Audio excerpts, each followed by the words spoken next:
जतिन, सबसे पहले आपके पास आऊंगी। आज क्या हुआ है? एल्विश यादव को लेकर एनडीपीएस की धारा 22 के तहत पुलिस कार्रवाई की तैयारी कर रही है। क्या हो सकता है इसमें आगे अब एल्विश की मुश्किलें और कैसे बढ़ रही हैं?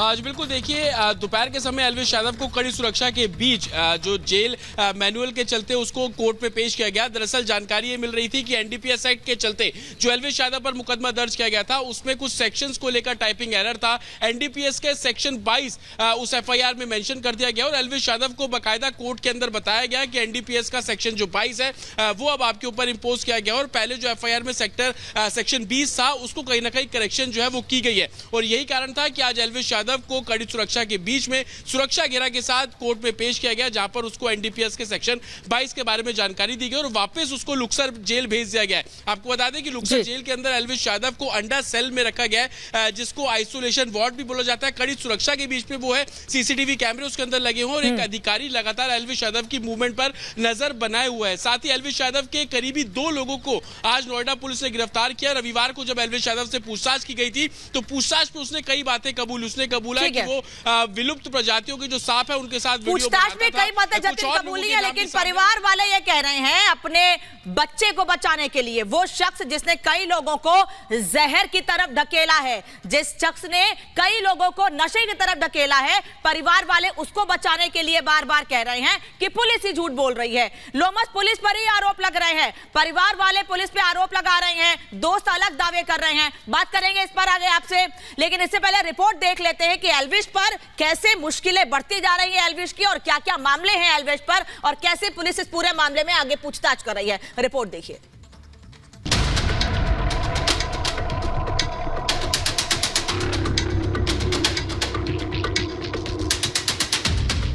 सोशल मीडिया पर चमकने वाले, कई एल्बम में हीरो के तौर पर नजर आने वाले, बड़ी बड़ी कंपनियों के लिए ब्रांडिंग करने वाले एल्विश अब जेल की काली कोठरी में हैं और अपने अपराधों का अंजाम भुगत रहे हैं।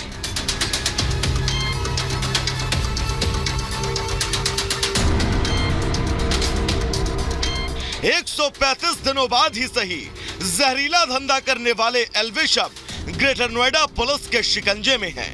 एल्विश यादव को जेल में हाई सिक्योरिटी बैरक वाली अंडा सेल में रखा गया। अंडा सेल में सीसीटीवी कैमरे लगे होते हैं। सुरक्षा में एक हेड वार्डन और 2 वार्डन भी बैरक में तैनात रहते हैं। रेव पार्टी में नशे के लिए सांप के जहर के इस्तेमाल के मामले में एल्विश यादव को रविवार को गिरफ्तार किया गया। गिरफ्तारी के बाद वो 2 रात जेल में बिता चुके हैं। पुलिस सूत्रों के मुताबिक इस मामले में नोएडा पुलिस ने 2 और आरोपियों को गिरफ्तार किया है। एक का नाम ईश्वर है और दूसरे का नाम विनय बताया जा रहा है। इस मामले में अब तक कुल 8 लोगों की गिरफ्तारी हो चुकी है। कई और लोगों की गिरफ्तारी हो सकती है। साथ ही कई बड़े नाम पूछताछ के लिए बुलाए जा सकते हैं। एल्विश के जहरीले खेल और रेव पार्टी का कोबरा कनेक्शन को लेकर पुलिस लगातार उनसे पूछताछ कर रही है और दावा किया जा रहा है कि एल्विश ने अपने कई जुर्म कबूल भी किए हैं। इधर नोएडा पुलिस की रडार पर अब सिंगर फाजिलपुरिया भी हैं, क्योंकि पूछताछ में एल्विश यादव ने फाजिलपुरिया की पार्टी का भी जिक्र किया। पूछताछ के दौरान एल्विश ने यह कबूला है कि फाजिलपुरिया की पार्टी में सांप वाला वीडियो बनाया गया था। इसके बाद नोएडा पुलिस सिंगर फाजिलपुरिया को नोटिस भेजने की अब तैयारी कर रही है। 14 दिनों के पुलिस शिकंजे में जेल में कैद एल्विश किसी भी तरह जमानत पाना चाहता है, क्योंकि जो धारा एल्विश पर लगाई गई है उसमें जमानत पाना मुश्किल है नहीं। आरोप साबित होने पर 20 साल तक की जेल हो सकती है, क्योंकि विष के खेल में फंसे एल्विश के खिलाफ वाइल्ड लाइफ प्रोटेक्शन एक्ट और आईपीसी की धारा 129A के तहत केस दर्ज किया गया है। यानी शान और शौकत सोशल मीडिया पर चमक चांदी से जीने वाले एल्विश अपनी जिंदगी अब जेल में गुजारने वाले हैं। एल्विश के जहरीले शौक ऐसे ही नहीं थे। दावा किया जाता है कि एल्विश हर महीने 40 लाख रुपए कमाता है।